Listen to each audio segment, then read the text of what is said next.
Bonjour à tous, bienvenue dans cette édition du journal de 15 heures au programme aujourd'hui. Célébration de la Journée internationale de l'enfant, un événement pour défendre les droits des plus jeunes. Vous entendrez le Premier ministre dans ce journal. Et ce raid israélien meurtrier à Beyrouth, une victime suite à un tir de roquette sur Israël.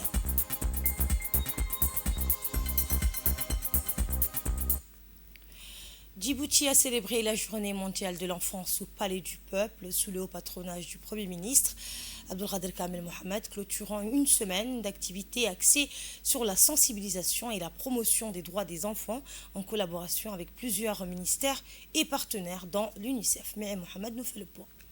À l'instar de pays du monde, la République de Djibouti a célébré aujourd'hui, c'est mercredi 20 novembre, la Journée mondiale de l'enfance, après une semaine riche en activités. C'est une collaboration avec le ministère de l'Éducation et de la Formation professionnelle et celui de la Santé que le ministère de la Femme et de la Famille et l'UNFD ont organisé aujourd'hui au Palais du Peuple la Journée internationale de l'enfance. Ces journées commémoratives se déroulaient sous le haut patronage du Premier ministre Abdelkader Kamel Mohamed et c'est qui témoigne de l'importance qu'accorde notre pays au plus haut niveau à la question de l'enfance. La cérémonie a vu la participation des membres du gouvernement, des corps diplomatiques accrédités à Djibouti, de représentants du système des Nations Unies, de parlementaires et une foule d'enfants. Cet événement a clôturé une semaine d'activités qui ont eu pour objectif de faire prendre conscience de l'importance de préserver les droits de l'enfant qui est un capital immensurable. Différents ateliers qui avaient pour but d'informer et de sensibiliser sur l'intérêt supérieur de l'enfant en regroupant des personnalités, de parlementaires et de représentants de la société civile ont aussi été réalisés durant la semaine par le ministère de la Femme et de la Famille et l'UNFD en collaboration avec le partenaires techniques nationaux et internationaux tels que l'UNICEF, premier partenaire sur le droit des enfants et dans son discours officiel, le personnalistes qui se sont succédés au micro ont insisté sur le fait de préserver et de promouvoir le droit de l'enfant n'est pas une option mais une nécessité pour l'épanouissement des enfants et un monde meilleur pour leur développement.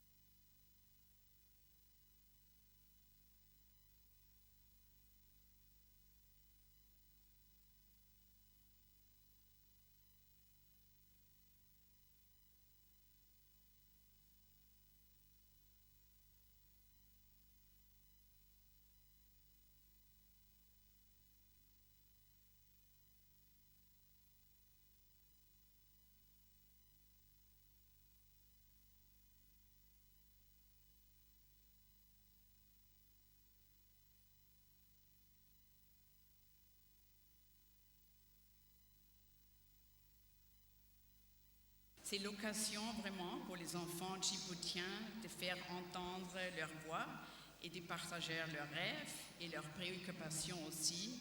Et cette célébration est plus pertinente que jamais. Pourquoi ? Car nous vivons dans une époque de changements rapides et parfois très déstabilisants. Les enfants d'aujourd'hui grandissent dans un monde en constante évolution, façonnés par des défis globaux tels que les changements climatiques par exemple, les conflits et aussi les inégalités. En tant que société, nous devons nous engager à écouter ces voix d'enfants et à comprendre leurs besoins et aspirations.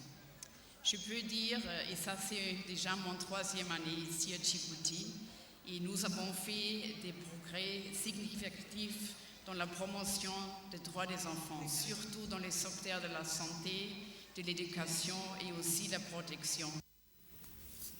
La ministre de la Femme et de la Famille a rappelé que la préservation et la promotion des droits de l'enfant ne sont pas des choix, mais des impératifs pour assurer leur épanouissement et construire un monde meilleur pour les générations futures. On l'écoute. Nous nous réunissons aujourd'hui dans le cadre de la Journée internationale des droits de l'enfant, qui nous rappelle que la communauté mondiale a décidé, un certain novembre 1989, d'adopter la Convention des droits de l'enfant. Cet instrument juridique international a été très tôt ratifié par notre pays et ses principales dispositions ont été intégrées dans notre arsenal juridique pour la prévention, la protection et la promotion de l'enfance. Mes chers enfants, la Journée internationale des droits de l'enfant de 2024 appelle les adultes à écouter l'avenir Soyez fiers de ce que votre pays, Djibouti, réalise pour vous, car non seulement nous vous écoutons, mais nous considérons surtout que vous êtes l'avenir de cette République et les forces vives de son avenir. En effet, sous la conduite de son Excellence M. Ismaël Omar Guelleh, nous avons mis en place une politique nationale de l'enfance, promulguée il y a 2 ans, qui met en place la promulgation du Code des mineurs, institue la protection des enfants, promue la santé de la mère et de l'enfant, et bien évidemment met en place un système éducatif qui, du niveau du préscolaire jusqu'à l'université, cherche à construire un capital humain djiboutien capable de comprendre le monde, de développer la société et d'entrevoir l'avenir avec les meilleurs outils du savoir moderne. Bien plus, la plateforme numérisée de l'enfance mise en place commence à donner des résultats utiles en permettant à plusieurs intervenants institutionnels à l'Union nationale des femmes djiboutiennes de coordonner leurs activités et moyens pour prévenir et traiter les violences qui frappent nos enfants. Mesdames et messieurs, chers enfants, le partenariat est au cœur de notre action en faveur de l'enfance. Aujourd'hui, nous avons atteint un nouveau palier dans la prise en charge des enfants.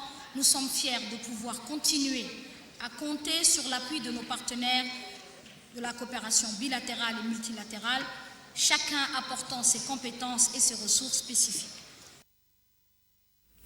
Et prenant la parole à son tour, le Premier ministre Abdelkader Kamel Mohamed a souligné l'importance de ces engagements et a réaffirmé la volonté du gouvernement de garantir des conditions de vie optimales pour tous les enfants du pays dans un environnement propice à leur développement. Nous l'écoutons. Chers enfants, aujourd'hui nous célébrons la Journée internationale de l'enfant, un moment important pour nous rappeler que chaque enfant, sans distinction, est au cœur de notre engagement politique. Le thème choisi par l'UNICEF cette année, « Écoutons l'avenir, défendons les droits de l'enfant », résonne comme un appel puissant. Nos enfants sont notre avenir, notre espoir, et ils méritent de grandir dans un environnement sûr, sain et stimulant où leurs rêves peuvent se réaliser. Nous devons écouter leur voix, les soutenir et leur garantir un cadre de vie qui leur permette de s'épanouir. En soutenant les enfants aujourd'hui, nous érigeons les fondations d'une société plus inclusive, plus juste et plus équitable de demain. C'est un engagement solennel du gouvernement aligné sur les directives du chef de l'État. Assurer que chaque enfant ait la chance de vivre en toute sérénité, de grandir en étant protégé, éduqué et valorisé dans ses efforts pour contribuer au progrès de notre pays. Mesdames et messieurs, plus de la moitié de notre population a moins de 25 ans.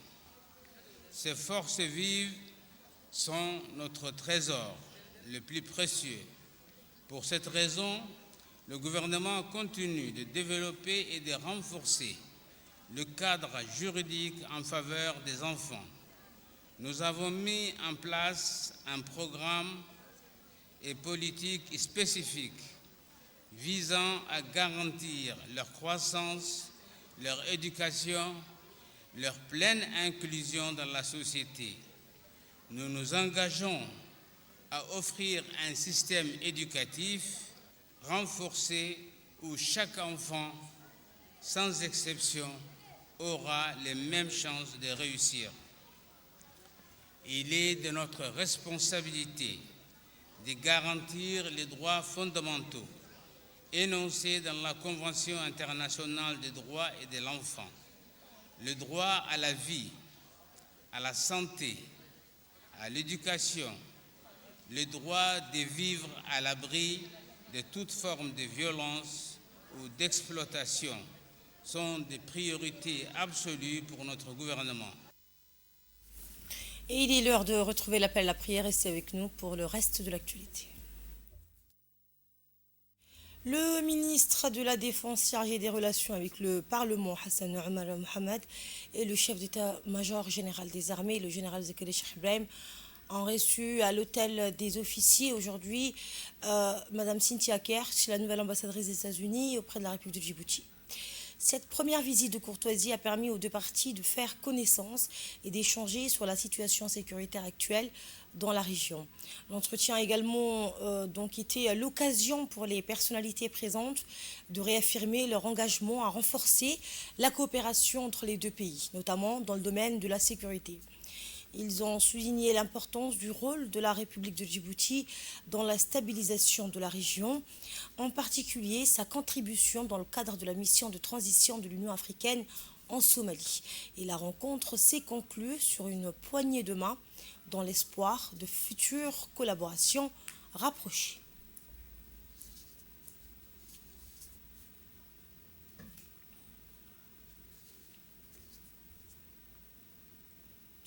Djibouti et la Libye ont renforcé hier leur coopération en décentralisation et gouvernance locale lors d'une rencontre à Tripoli. La suite dans cette séquence. 9 novembre, le ministre chargé de la décentralisation de la République de Djibouti, Kassim Haroun Ali, a été reçu à Tripolis par son Excellence M. Abdelhamid Ad-Dabeiba, Premier ministre du gouvernement de l'Union nationale de Libye. Cette rencontre s'est déroulée au siège de la primature libyenne. À cette occasion, le ministre délégué chargé de la décentralisation de Djibouti a remis une lettre officielle de son Excellence, le Premier ministre Abdelkader Kamel Mohamed, en présence de M. Badr al-Din Atoumi, ministre libyen du gouvernement local. Les discussions ont porté sur plusieurs axes de coopération stratégique, notamment le renforcement de la coopération en matière de la décentralisation et de l'administration locale, un domaine clé pour le deux pays dans leur quête d'une gouvernance plus efficace et inclusive. Cette rencontre constitue une étape significative dans les relations entre Djibouti et la Libye. Elle reflète la volonté commune de deux pays de relever ensemble le défi partagé et de tirer parti des opportunités de développement. Les échanges ouvrent également la voie à une coopération renforcée dans le domaine stratégique, notamment la décentralisation, reconnue comme un levier essentiel des progrès économiques et sociaux. Et dans l'actualité également, la Direction générale des impôts de Djibouti et le PNUD ont lancé aujourd'hui une formation pour renforcer les capacités fiscales et promouvoir les objectifs de développement durable. Les détails dans ce reportage. La Direction générale des impôts, en partenariat avec le Programme des Nations Unies pour le développement, a lancé aujourd'hui une formation de grande envergure sur la fiscalité internationale sur l'objectif de développement durable. Cet événement, qui s'est tenu aujourd'hui à l'hôtel Best Western Premium, s'inscrit dans le cadre du projet TAX, une initiative ambitieuse visant à renforcer les capacités nationales pour une fiscalité plus efficace et équitable, tout en contribuant à la réalisation des objectifs de développement durable sur le thème « Une éducation de qualité et une réduction des inégalités ». La cérémonie d'ouverture a réuni plusieurs personnalités de haut rang, dont le directeur général de la Direction générale des impôts, M. Mohamed Moussa Roblé, et le représentant adjoint du PNUD, ainsi que plusieurs cadres des ministères sectoriels concernés. Le projet TAX mis en œuvre à Djibouti se concentre sur la modernisation du système fiscal par le biais de réformes d'initiatives destinées à accroître l'efficacité des recettes fiscales tout en garantissant l'objectif de développement durable sur le thème d'éducation de qualité et réduction des inégalités. Cette formation représente un volet clé de cette initiative, offrant aux participants l'opportunité de se familiariser avec les meilleures pratiques en matière des objectifs de développement durable. Écoutons un extrait du discours prononcé par le représentant donc, du PNUD à Djibouti. Donc c'était un grand plaisir pour moi de vous accueillir au nom du PNUD à l'occasion de cette cérémonie d'ouverture pour l'atelier dédié à l'évaluation de l'alignement de la politique fiscale de Djibouti, notamment sur l'objectif de développement durable 10. Je tiens aussi à exprimer ma profonde gratitude à la Direction générale des impôts et au ministère du Budget pour leur engagement constant et leur collaboration continue dans ce processus stratégique. Comme nous le savons tous, la réduction des inégalités, qui correspond à l'objectif développement durable 10, est un objectif fondamental qui appelle des actions concertées pour garantir une croissance inclusive et équitable. Je voudrais également saluer ici le gouvernement djiboutien qui a démontré sa détermination à promouvoir une société plus égalitaire et conformément au plan de développement national Djibouti ici et la vision Djibouti 2035. Je tiens aussi à souligner que l'alignement de la politique fiscale sur cet objectif est crucial pour redistribuer les ressources de manière efficace et deuxièmement pour créer des opportunités pour tous, en particulier pour les groupes les plus vulnérables. Mesdames et messieurs, le plan national de développement de Djibouti intègre des cibles ambitieuses pour réduire les inégalités de revenus et améliorer les conditions de vie. Toutefois, il est impératif de poursuivre les efforts visant à optimiser les politiques fiscales pour atteindre ces résultats. Une politique fiscale équitable est l'un des leviers les plus puissants pour réduire les disparités économiques et renforcer la cohésion sociale. Et voici maintenant le mot du directeur général des impôts. C'est un réel plaisir pour moi d'être parmi vous encore aujourd'hui pour prendre part à cette cérémonie d'ouverture de 2 jours d'atelier dédiés à l'évaluation du cadre fiscal des ODD 4 portant sur l'éducation, une éducation de bonne qualité et l'ODD 10 afférente à la réduction des inégalités dans le cadre du projet Tax for SDGs en collaboration avec le PNUD. Comme vous le savez, ces 2 ODD qui font l'objet de notre rencontre aujourd'hui et demain complètent la liste des 17 ODD adoptés par l'ONU par la quasi-totalité des pays en septembre 2015 et qu'il faudra atteindre d'ici 2030 pour éradiquer la pauvreté, protéger la planète et garantir la prospérité pour tous. Mesdames et messieurs, c'est d'ailleurs à ce titre que le plan Engagement Pays, document à l'initiative de ce projet, a rassemblé les priorités nationales de Djibouti en vue de bénéficier d'un financement de développement auprès du PNUD portant sur les ODD en mettant un accent particulier sur la fiscalité. La crise sanitaire auquel nous étions amenés à y faire face hier, qui a eu pour corollaire un tarissement de l'aide au développement dans les pays du Sud. Et dans l'actualité également, la Commission nationale des droits de l'homme a visité le commissariat de police de Balbala et la brigade de gendarmerie de PK12 Nord pour évaluer les conditions de détention et promouvoir le respect des droits humains conformément aux normes internationales. Mais Mohamed nous en dit plus. La Commission nationale des droits de l'homme a effectué une visite ce mercredi 20 novembre 2024 au commissariat de la police de Balbala et à la brigade de gendarmerie du BK12 Nord. Cette démarche s'inscrit dans les attributions de la CNDH telles que définies par la loi numéro 59 qui prévoit notamment le contrôle des conditions de détention dans les lieux relevant de l'autorité des forces de sécurité. L'objectif de ces visites est d'évaluer le respect des droits fondamentaux des personnes placées en garde à vue tout en sensibilisant les autorités à l'importance de garantir des conditions conformes aux normes internationales en matière de traitement des détenus. La délégation de la CNDH, conduite par son président Ali Soubani Ateye, a été reçue par le responsable du commissariat de la police des Balbala et de la brigade de la gendarmerie des BK12 Nord. Lors des échanges, les discussions ont porté sur les procédures de garde à vue, les infrastructures disponibles ainsi que le mécanisme mis en place pour protéger les droits des personnes privées de liberté, notamment les plus vulnérables. Dans le cadre des réformes pour moderniser l'administration publique, le SECRA, en collaboration avec les ministères concernés, a organisé une session de formation à l'ISABIE. Cet atelier destiné à renforcer les compétences des cadres régionaux a réuni plusieurs responsables dont le préfet de la région, le président du conseil régional et des représentants ministériels. Les participants ont abordé des thèmes clés comme le nouveau statut des fonctionnaires, le code de déontologie, la déclaration de service aux citoyens et la plateforme numérique et collaborative. Outils innovants pour simplifier les démarches administratives et améliorer l'accès aux services publics, s'inscrivant dans une dynamique d'éthique, de transparence et de responsabilité. Cette initiative s'étend progressivement aux autres régions, après Tadjoura, Obok et Dikil, affirmant l'engagement des autorités pour une administration moderne et proche des citoyens.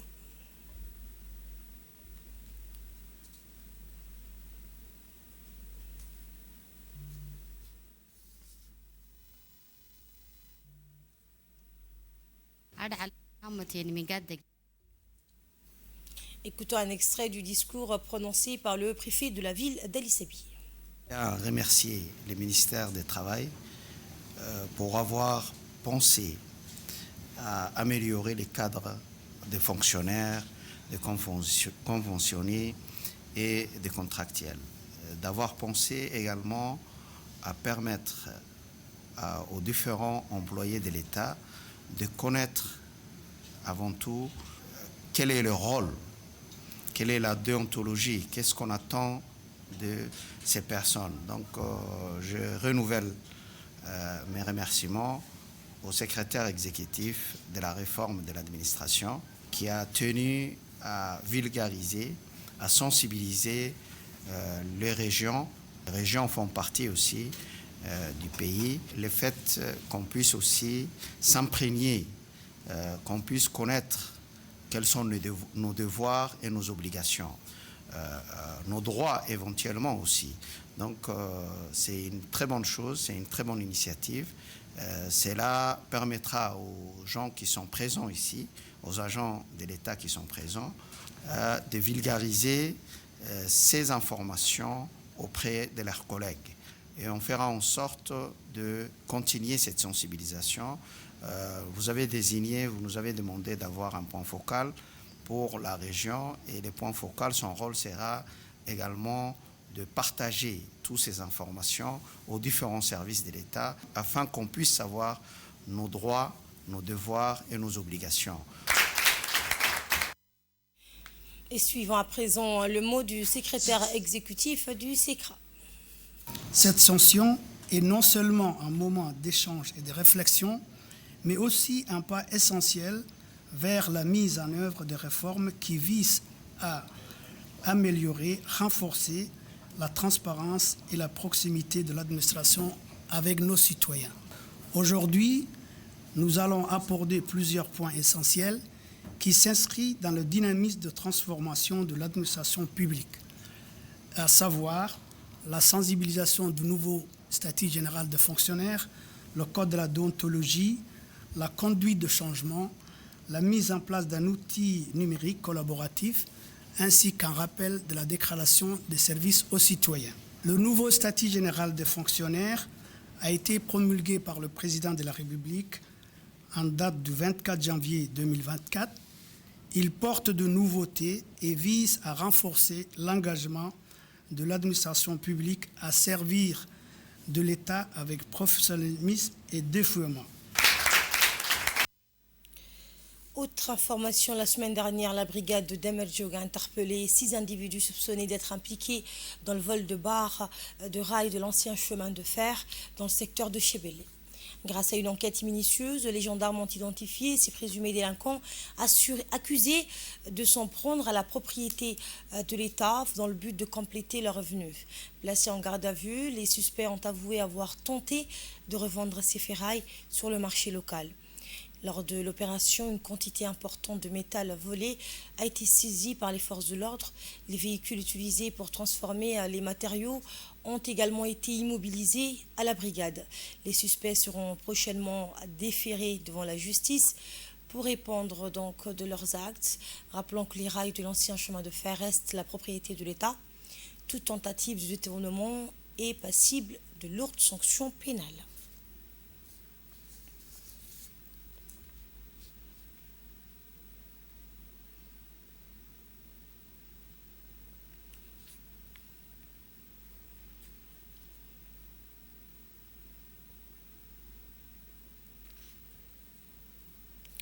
Actualité sportive dans cette édition, la Ligue régionale de natation de Tadjoura a brillamment organisé sa première journée régionale de natation ce week-end à l'Escale de la Ville Blanche. Cet événement inscrit dans notre plan de travail annuel et préparé avec soin en collaboration avec les dirigeants des clubs a bénéficié du soutien précieux de la préfecture de Tadjoura.